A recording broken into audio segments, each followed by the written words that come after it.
Hello and welcome to Nat1 Presents, the podcast. Hey, Nate. Hey. What are you thinking about right now at this very moment? Lunch. Ooh, me too. Channeling some Chris right now. Single word answers. I appreciate that. But I think there's something else I've been thinking about for Nat1 Presents, and I think it's time we expand our horizons maybe a little bit. This is great. Guys, I'm going to pause real quick because very rarely does anyone in Nat1 Presents talk to me about marketing Nat1 Presents. These guys show up for an episode, they leave, and that is it. I'm over there at social media, YouTube. Everything else is up to you. Emailing people, sending people texts. So great. Please tell me what do you think you have on the horizons for us, Nate? Nate is the Atlas holding up the world of Nat1 Presents. And me and Chris walk by and kick him in the nuts and then take off. Basically.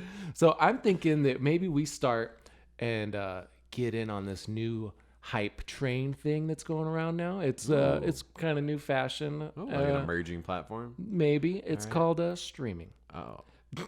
You're talking about Twitch. Yes. Right. Yes. Okay. The like decade-old software. Right. Gotcha. I guess if you want to make me feel bad about it, yeah. All right. I'm sorry. It's okay. Here. So you want to stream? Yes, I think so. I think, but for those of you at home, it's not just going to be like your normal average streaming. I think we want to really choose the games that we want to play. And maybe with the help from you folks watching, let us know what you would maybe like to see. And then we can still bring our role play flair to it. So like one of the first things that came to my mind is like an Among Us because it's fucking Jerry video. But we can still role play that out as characters. And they have like better versions of that too we can try out. Yeah, I've been playing a new game, and goddamn, I can't remember it because my friend, he owns it and just shared it with us. But it's kind of like Among Us, where you like there's just 30 people on the screen, and you just like walk in random directions, and then when you know who the other person is, you just punch them in the face. Ooh. And there's like a bunch of different levels. It's fantastic. That would be a good one too. Ooh, yeah. So anything like that we can try out. We're not going to be doing like any like of your standard like shoot 'em up games or anything like that. Or even if you guys want to see me and Nate play Mortal Kombat one time together or something like that, we could set up something like that. Just some fun role play, let's play, whatever. Right. Yeah, I think it's called Unspottable, by the way, on Steam. Oh, is it? It's super fun. It's a good time. Okay. Yeah. Let me write that down. Check that out. It's good. Okay. It's almost like less complicated than Among Us, like because like you do have to understand how to play the game of Among Us, and Unspottable, you just hop in and we figure. And not only that, there's also the unseen things of what to understand to play. Like you need to understand how to play people in Among Us. It's the people dynamics. Where the other one's purely about observing what's going on the screen, and you can talk shit like the whole time. You don't have to be quiet or anything like that. Because I like that. Yeah. And then other things we can do. We're also thinking about trying out. There's another like a platform kind of thing that we could use to help improve our Call of Cthulhu or our D&D, where we can walk around, run around, and it shows the map and stuff. Yeah, like that. a 3D kind of level environment for our campaigns or one shots. So it's just we're exploring different things, right? Season 2 is coming, and we got some big things planned. But we're not going to tell you yet because we're still scoping out the different things. But the biggest thing is we need some kind of feedback from you guys. I know you don't want to comment because nobody fucking comments. So just send us personal messages, DMs on any of the socials. We'll answer. And then let us know what you would like to see or maybe like what we could bring to the table at Nat1 Presents. And tell your friends to watch us because we're funny. Hilarious. Nate's funny at least. Good Lord. If I'm the Atlas of freaking marketing, Nate is the Atlas of entertainment on this show. So... all right, what do we got planned for today? I think today we are going to go back to a PTSD&D. Oh my god, I love PTSD&D. It like does not have to do with our show, but it does. Like when I tell people we're like a D&D podcast, I don't know how this fits, but man, I love me like the clips that people randomly text me about is PTSD&D. Like it's random like Linka, I knew it was fucking wind. Fucking knew it. Or like some of our biggest heavy hitters are in PTSD&D too, because like that's where we really shine is in our short bursts of comedy. Yeah, and I think you'll see the theme in pretty much everything we do of like our favorite role plays, our favorite death matches are like just bizarre situations that should have never happened in life, or just like asking questions, like really looking at something and being like, that doesn't make any sense. You see it all over our stuff. So PTSD&D is like a really great jumping board for that, I think. It bridges the gap where we don't have to build this incredible story. You already know the story. and then we just kind of poke fun. Yeah, if we tried to add dice and stuff, it just Yeah, doesn't work. It's too much, but it's a fun time. So cool. All right, we'll do some PTSD&D. We just got a couple segments. We're gonna really commit to them instead of giving you 5 different kind of crazy scenarios today. We're just gonna pick 2 really funny ones that we thought we had, and we'll see where it goes.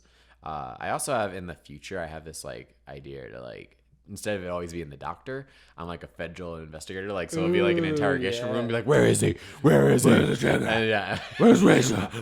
Rachel. Where's Rachel? Are you Joey? Rachel. Where's Joey? Except maybe you'll have to be the doctor. Maybe you have to be the interrogator, and then I'll have to be the actual the patients. Scooby, where's Scrappy Doo? Where is he? Where's the little dog Scrappy?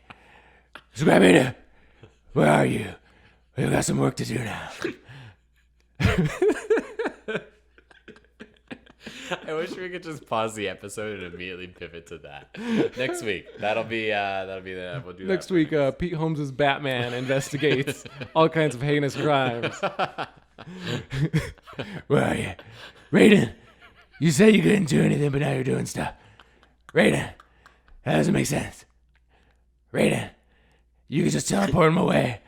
Why didn't you do that earlier, Raiden? Sonya, how'd you learn to use those powers so quick? Sonya. I don't know if I could survive that session. Jax, what if your power was a robotic dick instead of arms? You'd have a big old robotic dick and little baby arms. It doesn't make sense. This is why we gotta stream. See, it's almost like when we try so hard, it doesn't even work out. But yeah, so enjoy this on our Twitch channel. Which, by the way, I didn't even tell people what it is. Oh yeah, we have one. Yeah, we do. We did a test stream on it once. Just Nat1 Presents, all one word, and the 1 is a numeral. So okay.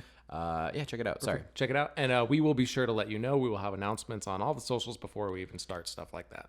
Mm-hmm. But to go back to what you're here for, besides Batman voice bitching about Mortal Kombat, that should have been the whole bonus episode on Patreon. It was Batman bitching about Mortal Kombat. Cole has no character development. He's a real piece of shit. One of those tonfas. Alfred has tonfas. Alfred. Could you do that for 40 minutes? Would your voice be shot? I would definitely need to gargle some Alka-Seltzer or something to keep fucking shit loose. So I'm thinking we go with Mortal Kombat. Okay. But today I'm going to play as a PR person for Mortal Kombat. It's all the rage. People know about Mortal Kombat, but I think it's time that everybody knew about Mortal Kombat. So how do we bring this to the main stage, if you will? I dig it. Trigger. Where's the trigger? Come in. Yes. Hey, how's it going? I'm here for an appointment. My 4 o'clock. Oh yeah. You look very well dressed. What do you do? I'm actually in public relations for a living. I'm on a new startup company. It's actually been around for a while, but they're looking for a new direction, and that's where I'm at. You mind if I'm gonna sit down right here? Yeah. Please, perfect. Let me just tell you a little bit more about myself. This isn't the first time I've had one of these sessions with a therapist, but the last one didn't end so well when one of my colleagues came in, and these things happen, I just brought up a story. This is a safe space. This is you can tell me whatever you want here, and I'm sure your colleagues don't we have locks on the doors. We don't just let people in and out of our office. Oh, perfect. I feel safer already. So, as you may know, probably from what I wrote down in my insurance card, I work for the Mortal Kombat. And that's I've combat. Heard. Is that like a esports team or? No, it's a fighting tournament of sorts, but the outcome decides the fate of the world. It's kind of a big deal. I'm surprised it hasn't had more press. No. But the biggest thing that was bugging me when I first saw it was that combat had a K. I thought it was a typo. Yeah, that's not. Insurance. That's not. That's a branding issue. And apparently, combat with a C was taken from some other company. I guess. Who? I don't know. By the English language? I don't understand. Also, I do we're going to do this session. There's no issues here. Obviously, it's about giving you care first and payment later. But you submitted your insurance paperwork as a scroll attached to a block of wood. Yes. And it's in another language that I don't understand. Ooh, trust me, it's been a doozy to try to get the Do you Mortal have like Kombat. an insurance card, maybe just something with your group number or policy information? Just the scroll right now. Okay. It's a process. We're trying to get into the new digital age, and that's all with the rebranding that I'm trying to work here at Mortal Kombat. We'll figure it out. I'm sorry. I've just been dealing with this all the time, and it's constantly something.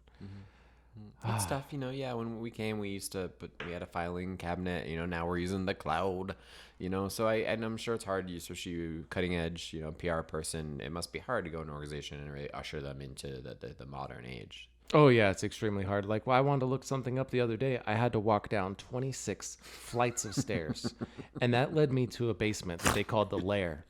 And from there, I was attacked by some kind of reptilian creature. Oh my goodness. Yeah, I threw it away and it scurried off and ran off. It was fine. But there's some fucking noises going on down there. First of all, there's skeletons, actual skeletons all over the fucking place.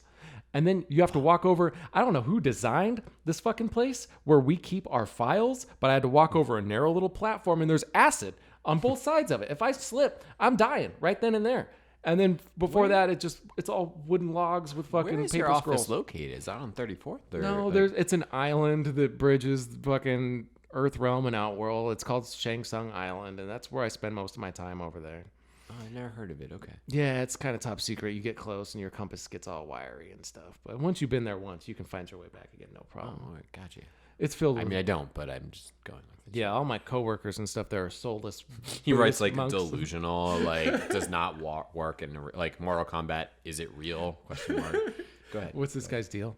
Yeah, and they're just all a bunch of soulless monks working there. They all got bald. They all wear the same outfit and stuff, except for my boss. Soulless is pretty harsh, I feel like. No, yeah, no, I could see that if I was actually talking about a real person, but they are in fact soulless husks.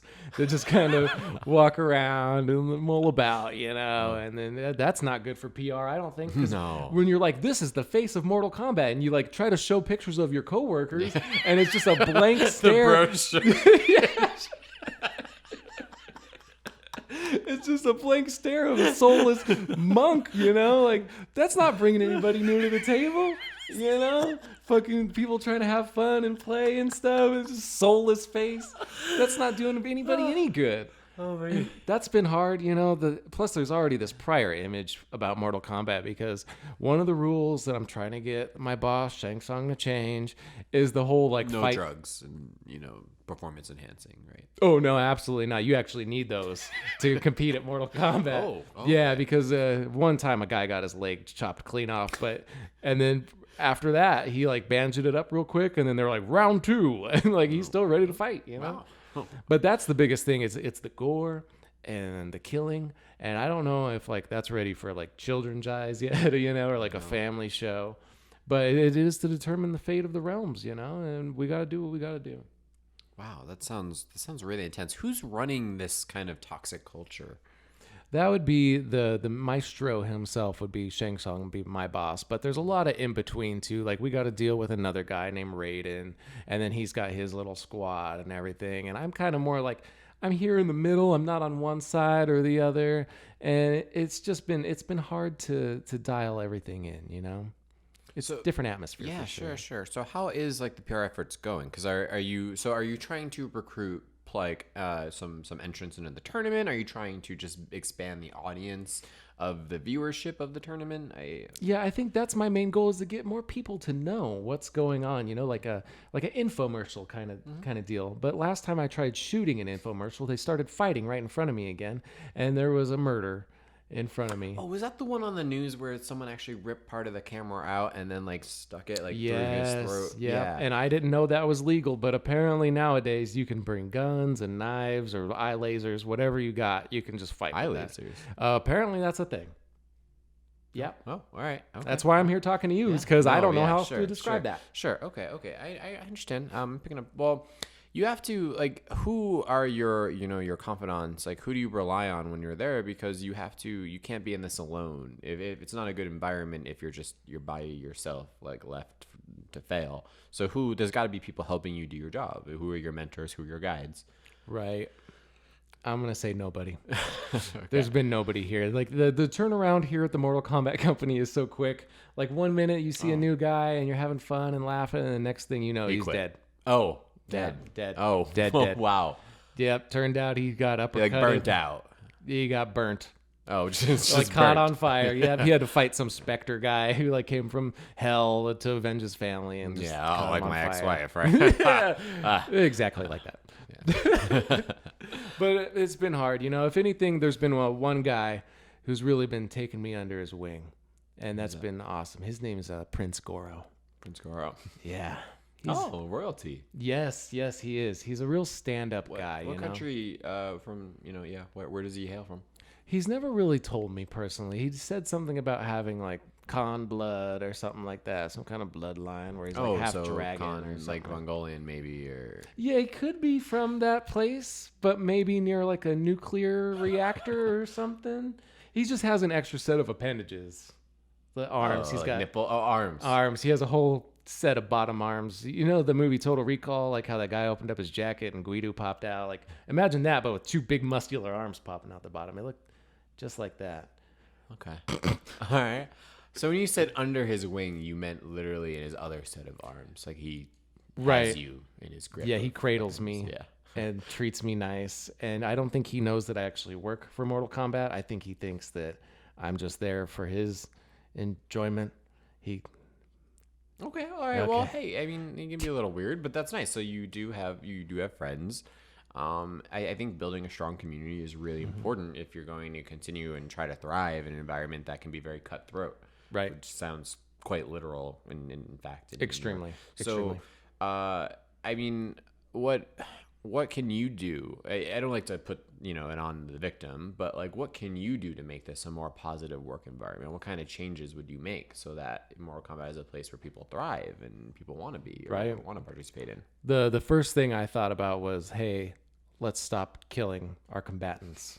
Like apparently that blew a lot of people's minds. That never crossed anyone's mind. There was shocks and gasps, and I was asked to leave. Like tap out, right? Like just something easy, But then I was asked to leave the meeting, which I thought was kind of rude. Like they were like, "Who the fuck's this guy?" And I'm like, just kicked you out of the boardroom. Yeah, fucking rude. So after that, I'm like, maybe we need to change it up and get celebrity endorsements. Ooh. So my first thing was I sent a letter.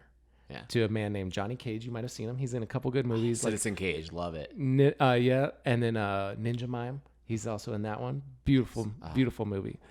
And I may not have told him the entire truth. I was like, hey, word on the street is you're a punk ass bitch who can't even do any martial arts. So why don't you prove yourself and come down to this this tournament, Mortal Kombat with a K.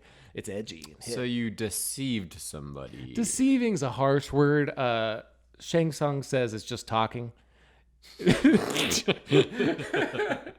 Got it. Right. Kind of like a moral compass pointing in the wrong direction. Yeah.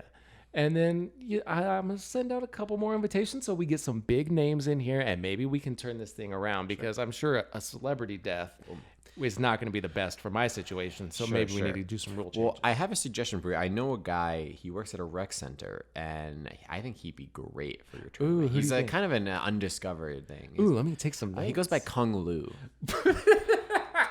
Okay. And he does martial arts at the rec center, and he sent me some cassettes of his work. Nobody knows of him yet. Right. Like I think these are the type of people. Like the celebrities might work, but that could backfire. They could be really upset. Average Joes that can rise above the ranks. Right. Yes, I love it. I think his name's like Lou. Like I don't know his last name. Okay, but Kung Lu is what he goes by. Yeah, okay, I think he goes by Kung Lu. He does not look Orient, let me tell you. That's not the right term. Well, I don't know if we could use that because I don't want Mortal Kombat to be known for whitewashing. That's right. That's right. That would be terrible. Good call.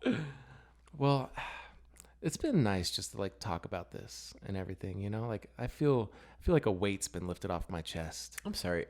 Let me clean my glasses real quick. I thought I saw something blur behind you. It's weird. No.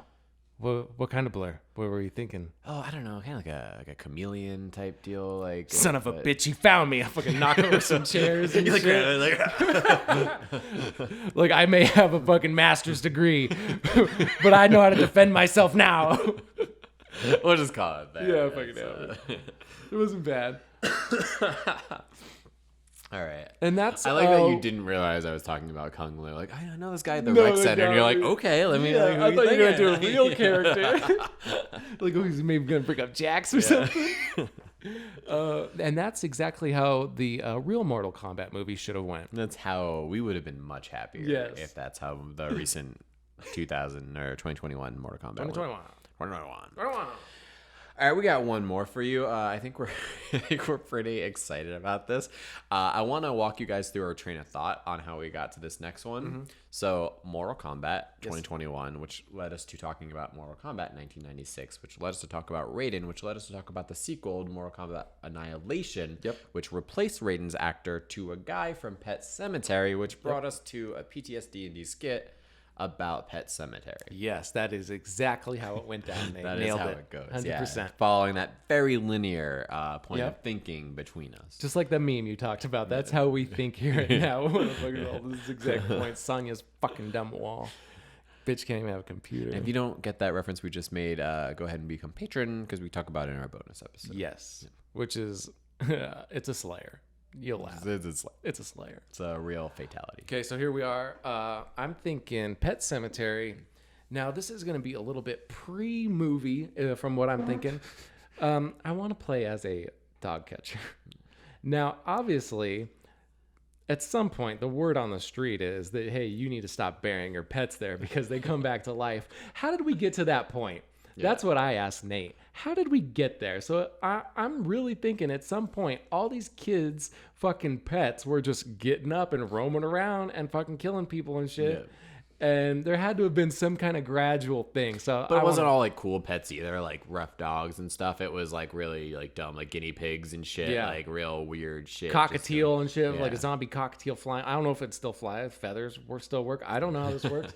I'm just a dog catcher. A little bit of context too. Like I've always thought Pet Sematary was like a real interesting take on the horror genre because it was kind of campy. Yeah. But it was also like I found it pretty fucking scary. Ooh, yeah. Like I don't know what it was. Maybe like even at a young age I was already like sensitized to like the killer's a humanoid, you know? Like or it's a monster, something fantastical. But my pets seem something really sacred that like imagine like your sweetest little Mr. Pickles, whatever, coming up from the dead and trying to kill you. There was something really more horrifying than other movies when I was younger. Right. And so Pet Sematary has always like stood out to me as just like a more unique entry. In I think especially when you're young too, because you're like, oh, you mean Mr. Scruffles can come back to life if I just bury him? Yeah. And it turns out that's not Mr. fucking Scruffles. And then to be totally honest, like hook, line, sinker, like if you know my partner died, I would not like I would not try to resurrect my dead spouse. But I would maybe like my favorite pet. I would maybe be like, well, maybe if I just bury Mr. Scruffles, like maybe he'll come back. He'll come back fine. Yeah, right. Like he's not chances? like he can't talk, so he can't tell me if he's in like like existential like torture. Right. You know, so like I feel like I would be more likely to do a dumb thing like bury a pet in a pet cemetery than like a person in like the Lazarus pit. You know. Right. So. Or especially, what if your pet's not even that terrifying? Like, what if it's a goldfish? You know, like that South Park episode. Like, what damage is he really going to cause? You know, it's just a goldfish sitting in a bowl, but now it's a zombie fish. I want a zombie fish. All right, here we go. Yeah. Premise. Here we go. Coming. Hey, how's it going? Oh, it's good. It's good. This is my last session for the day. Sun's going down. Feeling pretty good. Oh, yeah, sun's going down. You got to watch yourself out here. I'm going to go ahead and take a seat. Is that all right? Yeah, that's what's there awesome, for. Awesome. Yeah, thanks for coming out. I know where this is a really, this is my new branch over in a very remote location. But thank you for coming out here. Probably Maine or something. Fucking Stephen King's always in Maine and shit. Yeah. Those, you know, those Native American Maine reservations.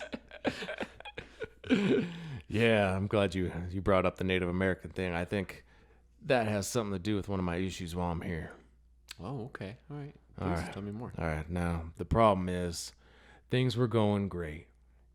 for a long time. What things? I'm a dog catcher by trade. Okay. I catch wild animals. Wow, that must not be lucrative. It's not very, no. I don't have a higher education or anything like that, but it gets done, and it's a job that's got to get, that's got to get done. And it was going great, There's a couple animal bites here and there, but nothing really to like knock your socks off, anything like that. Until they wanted to open up for a new hotel or something like that. There's going to be a groundbreaking, some kind of road they're bringing in for something like that. Or I don't really pay attention too much to that stuff, but at the end of the day, they had to knock down some old Indian artifacts to make way for that. And that's when shit started getting real. Yeah, I'm surprised I got the zoning for that, Like, usually these sites are protected, and we don't even own them. The United States doesn't even own some of these, and they apparently just bulldozed that shit right over, didn't they? I think a guy knew a guy, and even the guy had a bulldozer. Yeah, they might have just did it without an okay or anything, because there was protesters out there and everything. There was that druid priestess, Greta, was out there screaming at people, tied herself to some of them ancient Indian ruins, and she was just screaming her head off. How dare you? I mean, she doesn't really sound. Well, no, that's just me talking. She doesn't really sound like that, but that was her words of choice. She was just screaming, "How dare you?" Like almost like a warning. Yeah, exactly like that. And then there's fire in her eyes, and she was like, the Chattahoochee people are gonna seek revenge. And I was there trying to wrangle a badger, like out of a hole this whole time. I don't really want to get involved in that shit. I mean, I'm fighting a badger here, for Christ's sake, but I did not want to fight that badger woman, Greta. Like, that looked more terrifying.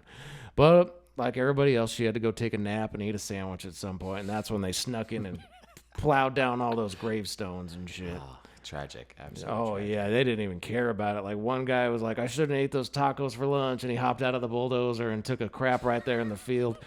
The meantime, I'm like, I can't believe I'm seeing all this stuff. It's taken me a really long time to catch this badger, but nobody's ever said I've been really great at my job. I'm just the only one to do it. Sure. Wow. Well, yeah, there's a lot of problems, but I don't understand necessarily how this all relates to you, except that you took a really long time. How has this made your job harder? Well, it didn't at first, but then things started happening. And then it didn't at second. Yes. It took a process, but eventually people started, like, the road work didn't come out to plot or whatever, and then so it was just a nice open field. And apparently people thought, I'm going to bury my dead pet there. Excuse me? Yeah, exactly. I don't know the thought process. Like, most people just, like your backyard, you just dig it right. out, like I've never really went to a park or a random field to, bury it. It doesn't make that's probably illegal. I would assume so, but it doesn't make any sense to me neither. But apparently these people will go fucking miles out of their way with old Mr. Pickles in the back seat, dead as a doornail. And bury him in this random field that's obviously a well-known badger habitat. Because I'm constantly up here hunting badgers. Yeah, and Native American historical there was that. I forgot about that already. It's so easy to forget about the poor Native Americans, There goes that one listener. Just joking. I love Nightwolf. Anyways, so these things happened for a while, and these people just started burying, wrongfully so, on this property, and then they wouldn't stay buried for long. Oh, people were digging them back up? No. Oh. They would dig themselves back up. How does that work? Beats the fuck out of me. Obviously, they're not digging them very deep. Yeah. This thing that just died, its muscle mass is all deteriorated and shit. It's just digging itself out. It's impressive, honestly. It really is. It doesn't make sense. It must be some kind of demon strength. But that's fine. Usually the dogs will find their way back home, and then the family's all like, oh my God, Mr. Pickles, you survived. Like, I love you. And then they play, and then next thing you know, the dog's just biting its owner's throat out and shit. You're still wondering where I come into play here. Yeah, still wondering. Here we go. It was a long intro, but here it comes. Eventually, people call me animal control to control this animal. And it ain't no animal. It's a devil hell spawn. And I try to control him as best as I could. You'd think a long stick with a little metal cable ring at the end of it is going to stop a demon dog? Yes. Are these Only 6 out of 10 times. Okay. 60% of the time it does. The other 40%, I got to be on my toes and my head on a swivel because who knows what these dogs are doing. And those are just the dogs. The cats are a different story. They'll climb a tree and wait for me to walk because now I feel like they're out to get me. And they'll jump on my back and give me cat scratch fever. It's a real thing. Look it up. So zombie cats can give you cat scratch fever, and that's their way of... That's how they get you. They'll just scratch you the one time, and then you get like this nasty infection on your back. And So I'm going to write you a prescription. what are you thinking? For cat scratch fever? No, I'm thinking... let's see, delusions, rampant imagination, No, paranoia. I'm telling you, this is the truth. This is the truth. Are these just wild animals? You know, like a wild animal when starved and scared can look like a quote, demon pet. Absolutely not. I tell you what, this is real. I'll walk you through what I usually do when I fight these animals. I get a call. There's an animal in distress or distressing some people. I eat some magic mushrooms after the call. And then after that, I go and fight the devil animal. Pause. What is some of this being brought on from the mushrooms, right? And I give my clients some of these to help them have breakthroughs, and then I'm gonna need a prescription for that. Okay, we can maybe try that later, but it's not a tool for like on the job. You know what I'm saying, and it needs to probably be supervised when you take those kind of like alternate chemical. No, it's honestly the only way this job's getting done. Have you ever met an animal catcher? They don't want to do this No, job. I got to be frankly, high as a kite just to get through the day. You know, I tried reading, but then you got scratches on your fingers or like bird shit on you. It's getting on the book. You don't want that. So all I do is I get really high and then I go and fight these devil creatures. It's tough because at first I thought maybe the trouble with your job was maybe like dead animals coming back to life, but I actually just think you have a drug addiction. No, not at all. Not at all. Ooh, I need to get me some Sudafed later from the store. Remind me that I got to melt it down and cook up some meth with the math teacher at the local school. Wow, so much to unpack here. So, all right, I'll play with you for a sec, right? Okay. So you catch the demon animal, right? That's right. Yep. But it's already dead.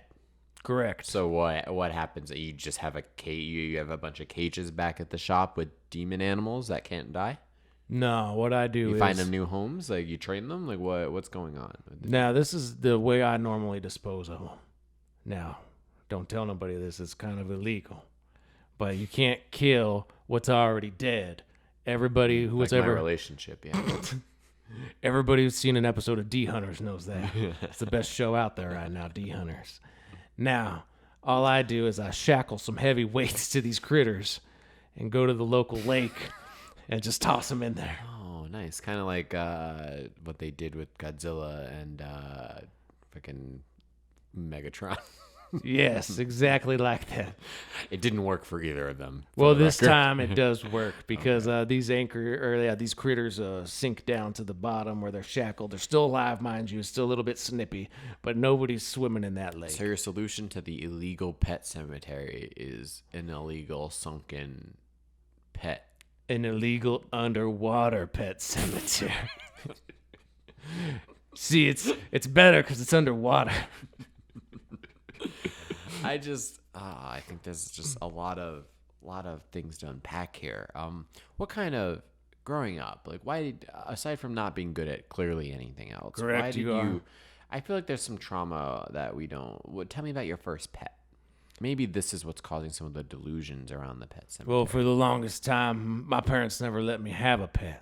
So I would make my own pets, usually out of Play-Doh, and they'd get hard and dry up and fall apart, and then I'd have a funeral for them.